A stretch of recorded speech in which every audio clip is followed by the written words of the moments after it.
하나님 말씀은 요한계시록 14장 14절에서 20절입니다.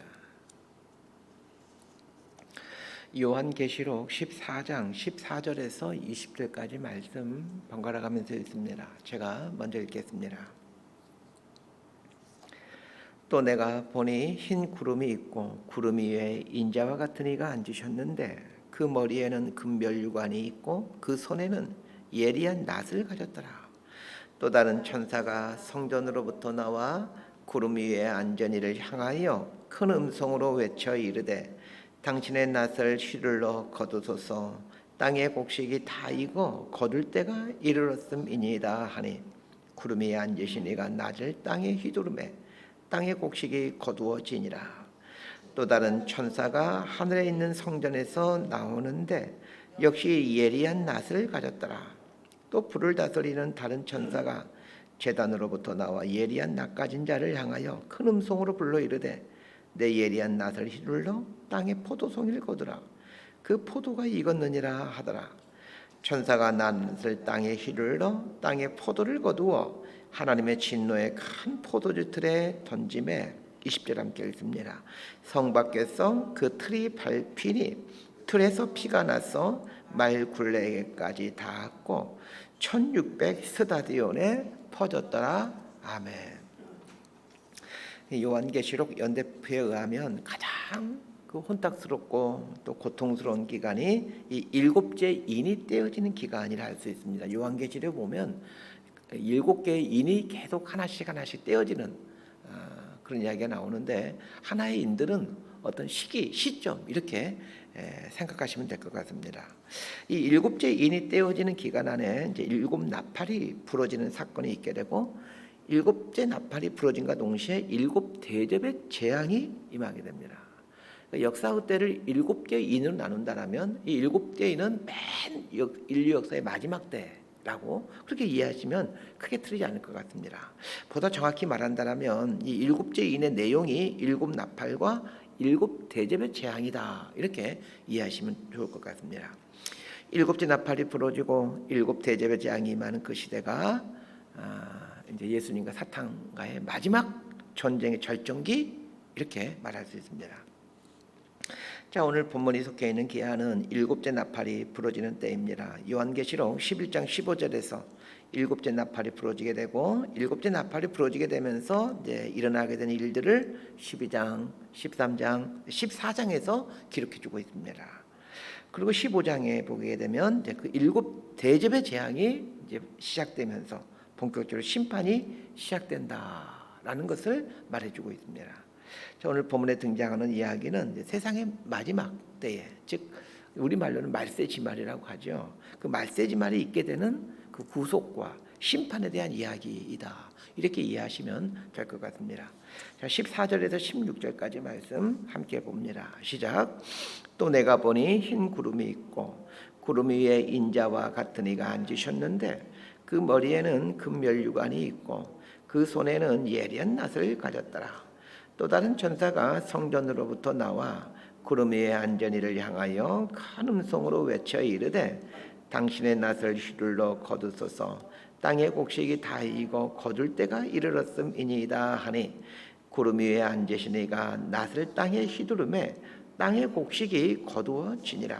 자, 다시 한번 말씀드리지만 오늘 본문은 이 땅의 마지막 때에 일어나게 되는 일들을 상징적으로 묘사하는 것이다 라고 할 수 있습니다. 새하늘과 새 땅, 하나님의 나라가 이 땅에 도래하기 직전의 모습들이 오늘 본문의 모습들이다 라고 이해하시면 될 것 같습니다. 자, 사도 요한이 흰 구름 위에 인자와 같은 이가 앉아 있는 것을 보게 됩니다. 자, 여기에 등장하는 인자와 같은 이란 예수님을 의미하죠. 예수 그리스도께서 구름 위에 앉아 있다라는 말은 예수님이 구름을 당신의 보좌로 삼고 이 땅을 통치하고 있다라는 말입니다. 자, 그런데 예수 그리스도의 모습을 말해주면서 머리에는 큰 면류관이 있더라 이렇게 말해줍니다. 자, 이 금면류관이 예수님의 머리에 있는데 이 금면류관이란 영원한 승리를 뜻합니다. 이 금은 변하지 않는 영원성을 말할 때 사용되는 보석이죠. 그래서 우리가 결혼할 때 영원히 변치 말자, 우리의 사랑이 영원히 변치 말자라는 의미로 금반지를 하게 되는 거죠. 자, 면류관이란 승리, 영광을 뜻합니다. 마라톤에서 승리한 사람에게 월계관을 씌워주죠. 그래서 면류관은 승리, 영광 이런 뜻을 가지고 있습니다. 자, 예수님께서 금면류관을 쓰고 있다라는 말은 예수 그리스도께서 결국에 승리하셨다라는 뜻입니다. 그리고 그 승리는 이제 영원한 승리라는 뜻입니다. 예수 그리스도께서 승리하심으로 머리에는 금면류관을 쓰고 계시는데 재미있는 것은 그 예수님의 한 손에는 날카로운 낫을 가지고 있다라고 말해주고 있습니다. 승리하신 예수님이 왜 날카로운 낫을 손에 쥐고 계시는 것일까요? 15절을 보니까 한 천사가 하늘 성전에서 구름 위에 앉은 예수님께 오더니 이렇게 말합니다. 당신의 낫을 휘둘러 거두소서라고 말을 합니다. 자, 그러면서 땅의 곡식이 다 익어서 거둘 때가 되었다라고 이야기합니다. 자, 이건 뭘 말해주는 것입니까? 추수 때가 오게 되는데 이 추수 때에 예수님께서 믿음의 싸움을 한 당신의 백성들을 구속한다라는 뜻입니다. 천사가 예수님에게 땅의 곡식이 다 익어 거둘 때가 되었습니다 라고 말하자 예수님이 이 천사의 말대로 그 낫을 휘둘러서 그 익은 곡식들 열매들을 거둡니다.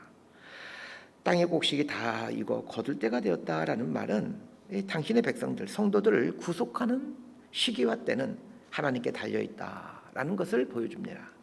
더 나아가 당신의 백성들을 구속하시는 분은 예수님이다라는 것을 말해줍니다. 이 날카로운 낫을 휘두른다라는 말은 추수를 한다라는 뜻입니다. 저도 농사를 짓다 보니까 가을 할 때 보게 되면 낫을 이용해서 추수를 할 때가 있곤 합니다. 그 낫을 휘두른다는 말은 추수한다라는 뜻입니다. 자, 그런데 추수는 두 가지 성격이 있습니다. 구속의 성격이 있으면서 동시에 심판의 성격을 갖게 됩니다. 벼농사를 해보시는 분들은 알겠지만 낫으로 벼를 벨 때에 벼는 거두어져서 곡식으로 사용되어지지만 잡초나 쭉정이도 함께 베어집니다. 보통 피라고 얘기하죠. 그 벼하고 비슷하게 생긴 게 있는데 그 쭉정이들, 그 피와 같은 잡초들 이것들은 베어져서 버려지게 되고 또 태워지게 됩니다. 그런 의미에서 추수의 날이 벼에게는 구속의 날이 되지만 잡초나 쭉정이들에게는 심판의 날이 되는 것입니다. 끝까지 믿음을 지킴으로 사단의 세력 앞에 굴복하지 아니한 사람들만이 이 추수되어지는 기쁨을 누려가게 됩니다.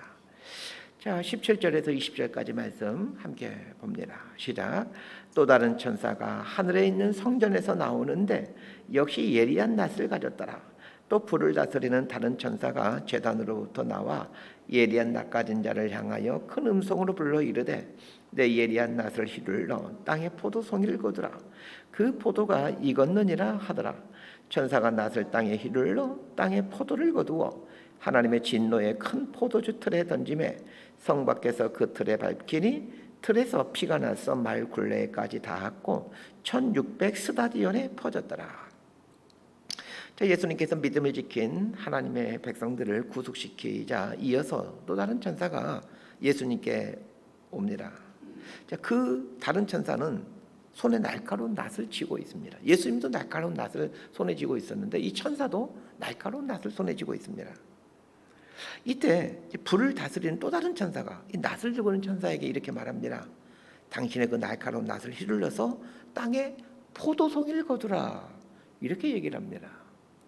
자, 예수님은 곡식을 거두었죠.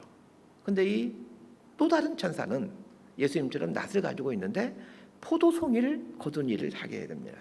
자, 그럼 여기서 말하는 포도송이는 무엇입니까? 하나님을 대적하고 사단과 짐승에게 속해 있는 사람들을 의미합니다. 자, 그런데 하나님을 대적하고 사단과 짐승에게 속해 있던 사람들을 왜 포도송이라고 부르는 것일까? 궁금해지기 시작했습니다. 여러분, 사실 수많은 과일들이 다 탐스럽지만 그 포도만큼 탐스럽고 보기에 좋은 과일은 없는 것 같습니다. 저 개인적으로는 그렇습니다. 이 포도송이 이제 포도가 곧 나올 시즌이 되었는데 여러분 포도송이를 보십시오. 얼마나 이게 탐스럽습니까? 무슨 감이나 밤을 보면서 탐스럽다 이런 표현을 잘 쓰지 않는데 포도를 보면서는 꼭 탐스럽다라는 표현을 쓰곤 하죠. 자, 그런데 왜 하나님을 대적하고 사단의 종이 되어 살았던 사람들을 가리켜서 포도 열매라고 비유하냐는 겁니다. 흥미로운 것은 하나님의 신실한 종이 되어 믿음을 지킨 그리스도인들 향해서는 그냥 땅의 곡식 이렇게 말해주고 있습니다. 땅의 곡식과 포도송이를 한번 잘 비교해 보시길 바랍니다. 땅의 곡식은 향기도 없고 보기도 별로 아름답지 않습니다. 쌀이나 보리 한번 잘 보시길 바랍니다. 그 모양이 뭐 탐스럽거나 아름답지 않습니다. 그냥 곡식이니까 우리를 먹고 살게 해주니까 우리가 좋아하는 것이지 뭐 그 모양이 탐스럽거나 아름다운 것은 아닙니다. 반면에 포도는 그 향기가 얼마나 진동하고 또 모양이 탐스럽습니까? 자, 저는 이걸 이렇게 해석해 보려고 합니다. 이 땅에서 사단의 종이 되어 하나님을 대적하며 살아가는 사람들의 모습이 겉보기에는 탐스럽고 향기나는 것처럼 보이지만 결국에는 심판을 당하게 된다는 것입니다. 반면에 믿음을 지키며 살았던 사람들은 보기에는 부러울 만한 모습을 갖고 있지는 않지만 결국은 그들이 구원을 받게 된다는 것입니다. 불을 다스린 천사가 날카로운 낫을 가지고 있는 천사에게 와서 낫을 휘둘러 포도송이를 거두라라고 얘기를 하죠. 땅의 곡식을 거둘 때는 예수님께서 이 곡식을 거두게 되지만 포도송이를 거둘 때는 천사가 거두게 됩니다. 이것은 믿음을 지킨 그리스도인들에게는 예수 그리스도께서 직접 구원해 가시는 감격을 누리게 되지만 사단의 종이 되어 하나님을 대적하는 사람들에 대한 심판은 천사들이 한다라는 것을 말해줍니다. 낫으로 포도송이를 거둔 후에 이제 어떻게 합니까? 포도송이를 포도주 틀에 던집니다.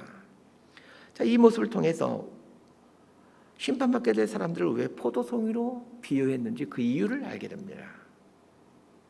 포도송이는 포도주를 짜는 틀에 던져진 다음에 그 농부에 의해 발로 밟혀지게 됩니다. 지금은 우리가 포도주 즙을 어떻게 하는지는 정확히 모르겠지만 포도를 기계에 넣어가지고 으깨가지고 포도주 즙을 아마 낼 것입니다. 근데 옛날에는 그런 기계가 어디 있겠습니까? 이렇게 평평한 우리 교회 본당처럼 평평한 곳에 둘레를 쳐놓고는 여기 안에 포도송이를 담아놓고 사람이 들어가서 지근지근 이 포도송이를 밟게 됩니다. 발로 밟혀지게 될 때 포도송이가 으깨어지게 되고 그 으깨어진 포도송이에서 이제 포도즙이 흘러나오게 됩니다. 악인들이 심판받게 된 장면을 이렇게 포도즙을 짜는 그 모습으로 형상하고 있다는 것을 지금 보게 됩니다.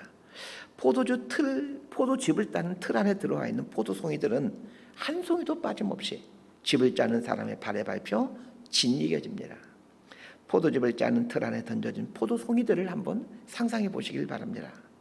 농부의 발에 의해 포도송이들은 짓이겨지므로 그 탐스러웠던 포도송이의 모습들은 완전히 흔적도 없이 다 사라져버리고 포도송이 안에 가득 차 있었던 포도즙은 밖으로 흘러나오게 됩니다. 악인의 마지막 심판이 이와 같다라는 것입니다. 하나님의 진노라는 포도즙 틀에 던져져서 밟혀지고 짓이겨짐으로 거기서 고통을 겪게 된다는 것입니다. 천사들이 갖고 있는 날카로운 낫에 의해 베어진 포도송이는 하나님의 진노라는 포도즙 틀에서 짓밟혀집니다. 포도즙 틀에서 짓밟혀지는 광경을 말해주면서 20절에 보면 성 밖에서 그 틀이 밟히니 틀에서 피가 나서 말 굴레까지 닿았고 이렇게 말하고 있습니다. 이 포도즙 틀의 입구까지 그 피가 가득 차게 되었다는 것입니다. 이거는 완전한 심판, 참혹한 심판을 뜻합니다. 하나님의 진노의 포도즙 틀에 들어간 이상 거기서 나올 수 있는 사람은 한 사람도 없다는 말입니다. 그리고 그 안에 들어가게 되면 완전히 짓밟혀져서 그 피가 말 굴레까지 가득 차게 된다는 것입니다. 그런데 악인들이 심판받게 되는 장소를 말하면서 성밖이라고 말해주고 있습니다. 자, 여기서 말하는 성이란 당연히 예루살렘 성을 말합니다. 요한계시록에서 예루살렘 성이란 하나님의 백성들이 사는 곳, 구원의 테두리 안 이렇게 이해하시면 됩니다. 하나님의 구원받은 백성들이 거주하는 새 예루살렘 성인데 그 예루살렘 성 밖에서 이런 잔인한 심판이 이루어지고 있다는 것입니다. 그러기에 구원을 받은 하나님의 백성들은 성 밖에서 벌어지고 있는 이 잔인한 심판을 전혀 보지를 못합니다. 오늘 본문은 이 땅의 마지막 때에 하나님의 전면적인 심판이 자행된다는 것을 말해주고 있습니다. 하나님의 심판을 말해주면서 1600 스타디온에 퍼졌다 이렇게 말해주고 있습니다. 20절 보게 되면 끝에 보면 1600 스타디온에 퍼졌더라 이렇게 말하고 있죠. 이 1600 스타디온은 문자적으로는 320km의 길이를 말합니다. 그러나 1600 스타디온이라는 이 320km의 길이는 상징적으로 해석해야 됩니다. 먼저 이 1600이라는 숫자는 4 곱하기 4 곱하기 10 곱하기 10을 했을 때 나오는 숫자입니다. 자, 4 곱하기 4는 16이죠. 10 곱하기 10은 100이죠. 그러니까 1600이 되는 거죠. 히브리 묵시 문학에서 4라는 숫자는 동서남북을 가리키는 숫자입니다. 그래서 4를 이 지상의 숫자라고 말하고 이 땅에 존재하는 모든 것을 의미할 때 사용되는 숫자가 이 4라는 숫자입니다. 자, 그런데 이 4가 연속 2번 나오죠. 4 곱하기 4. 이것은 지상에 있는 모든 것 곱하기 지상에 있는 모든 것이라는 의미로 이 땅에 있는 모든 것들을 의미하는 것입니다. 4 곱하기 4라는 말은 이 땅에 있는 모든 것, 우리말로 하면 개미 새끼 한 마리까지도 제외되지 않는 그 모든 것, 이런 의미라는 것을 알았으면 합니다. 자, 그러면 10 곱하기 10은 무엇을 뜻할까요? 10이라는 숫자는 세상적인 측면에서 완전수입니다. 가득 찼다, 충만하다 라는 것을 말할 때 사용된 숫자가 10이라는 숫자입니다. 그러면 10 곱하기 10은 무슨 뜻이겠습니까? 세상에 온통 가득 찼다. 완전히 가득함 곱하기 완전히 가득함, 이런 의미입니다. 그렇다면 포도주 틀에서 나왔던 그 피가 1600 스타디온에 퍼졌다라는 말은 무슨 뜻이겠습니까? 하나님의 심판이 온 땅에 가득 찼다라는 말입니다. 이 땅에 있는 모든 사람들, 모든 것들이 심판을 받게 된다라는 말입니다.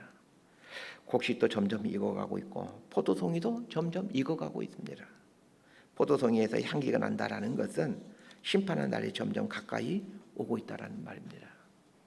하나님을 대적하고 사단의 종이 되어 살아가는 사람들 보면 이 세상적인 풍성함이 점점 극에 달해져 가고 있습니다. 그래서 종종 우리 그리스도인들도 이런 탐스러운 모습을 보면서 때로는 유혹을 받곤 합니다. 세상적으로 탐스러운 것들을 갖고 누리며 살고 있는 사람들의 모습은 종종 우리로 하여금 이 믿음에 대한 회의를 품도록 해줍니다. 이렇게 살아가는 것이 바른 삶일까? 에 대한 끊임없는 회의를 갖게 하죠. 여러분, 그런 회의 들지 않습니까?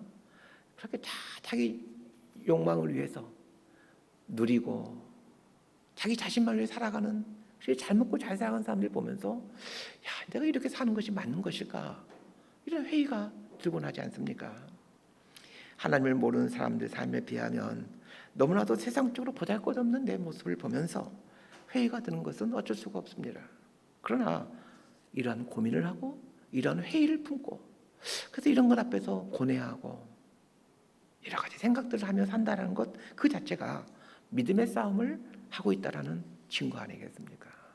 말씀 정리합니다. 추수하는 날은 반드시 옵니다.